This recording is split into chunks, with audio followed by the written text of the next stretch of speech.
The topic that's most definitely on my mind, and if you've been following what I've been talking about, whether that be in the rooms, in charts and coffee, etc., is I'm in buy the dip mode, right? I am absolutely in buy the dip mode, but it depends on the time frame, right?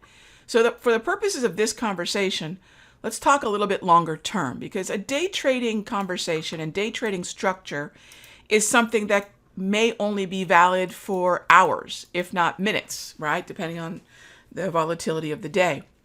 So when I step back and I talk about buy the dip, I'm talking about short-term swings. And short-term swings have an initial expectation of 1 to 3 days.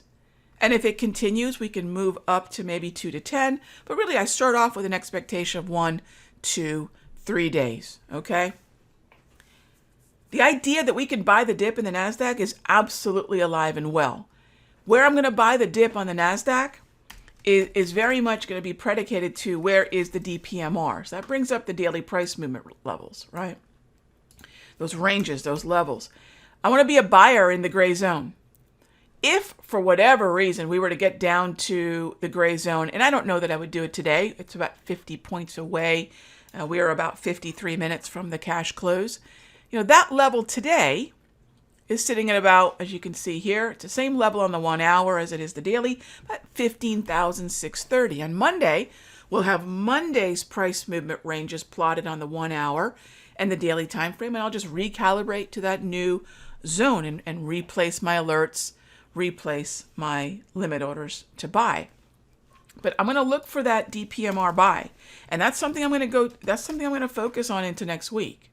All right, let's talk about and I wanted to talk about ES and NQ levels, so let's just do that right now.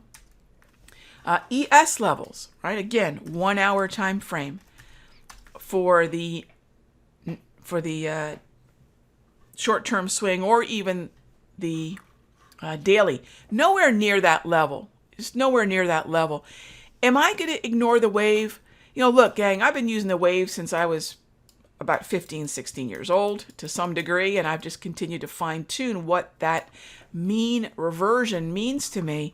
But right now, in the state of volatility that we have, rather than relying on a price-based tool, which is exactly what the wave is, it's a price-based tool, I'd rather rely on volatility, and that brings me to my DPMR gray zone. That's what I'm looking at for the ES. You might say, Rog, we need about a 36.5 point sell-off to get there. Yeah, right about that. So that is what I would look at. Now, that's today. I don't think I'm going to get there today. But come Monday, I'll take a look at the daily price movement ranges again. They will continue to update. On Monday, I'll see Monday's volatility ranges. On Tuesday, I'll see Tuesday's volatility ranges. And that's how specific, that's how accurate we want to be with these zones. So I'm quite bullish. And why am I bullish? Structure, gang. The structure is green. Green means bullish. And for me, especially on, again, a daily time frame, it's long only, right? It's long only. All right. So again, with the S&P, I'm going to be looking for DPMR buys only. And again, that's also specify the daily time frame on both of these conversations. All right. So then the next thing that I'm looking at is earnings, right? I do want to talk a little bit about earnings and what that could mean to volatility, because that is exactly what I want to capitalize on. So for earnings, I'm going to jump on over to the Estimize website. Most traders look at earnings, you know, what's coming out this week or what's coming out in a couple days, what's coming out within a 24, 48 hour window. I'm going to look at earnings in a very different way. And I know this might be a little difficult to see. Let's do this here. That's a little bit better. Yes. And that should be much better. There we go. So if you notice, I've already gone into Estimize, which you can use a free version of Estimize. I love this service, okay? And then I go follow. There's a follow button for each symbol, and I follow these. So this is a list of symbols that I followed, and they're all important because of their percentage weighting within the indices and specific sectors. So if you head on over to Estimize, set up a free account, And then I just want to look at the list that I was just showing you. That's really what I want to do, right? There's a lot of things you can do here at Estimize, but for me, mostly it's just using the list. So let's say I pull up, Apple, okay? I pull up Apple, and it'll let me know this thing's 20 days out. Now look, gang, I want to start looking no later than 14 days, but I like to look for opportunity really about 30 days, even 45 days before earnings. So this is still in that window, right? And then what I want to remember is if there is a trend, what I prefer to do is play the rallies into earnings. So Estimize is going to give me that, really that, say, 6 to 4 to 2 week heads up before the release. I'm not a big fan of playing the release. Nothing wrong with that. That is not my approach.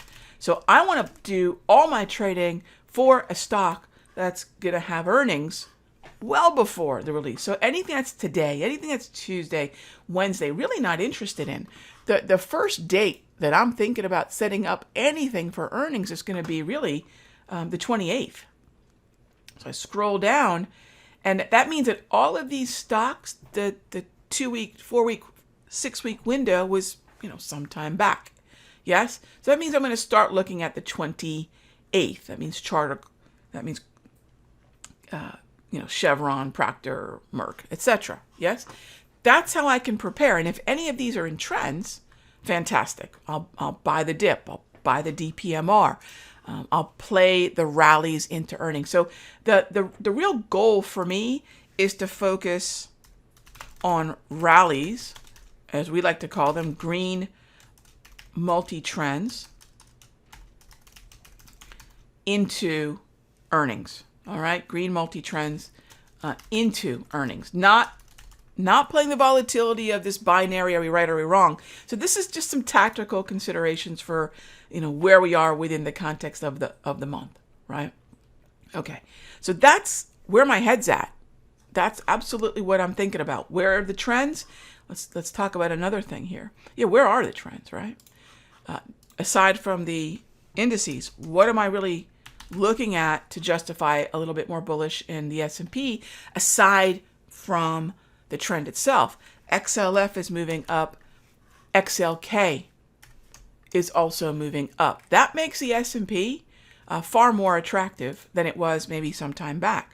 Because XLC is moving up, because XLK, as we already looked at, and XLY are all in uptrends, this makes the NASDAQ far and away the best index to focus on for buy the dip.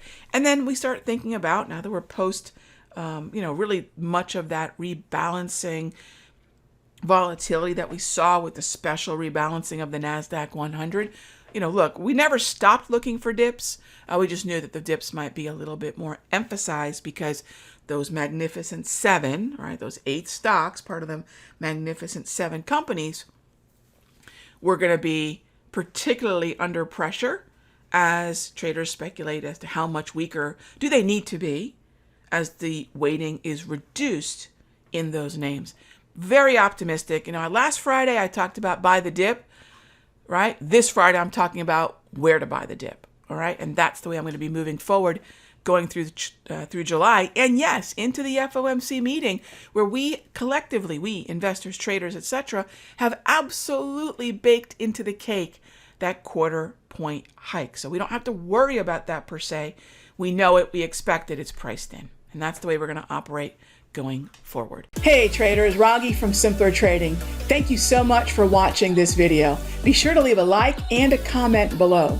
And remember, subscribe and click the bell icon so you'll get notified of the next update. And when you're ready to join me for live trading, be sure to head on over to simplertrading.com. I'll see you in the next update.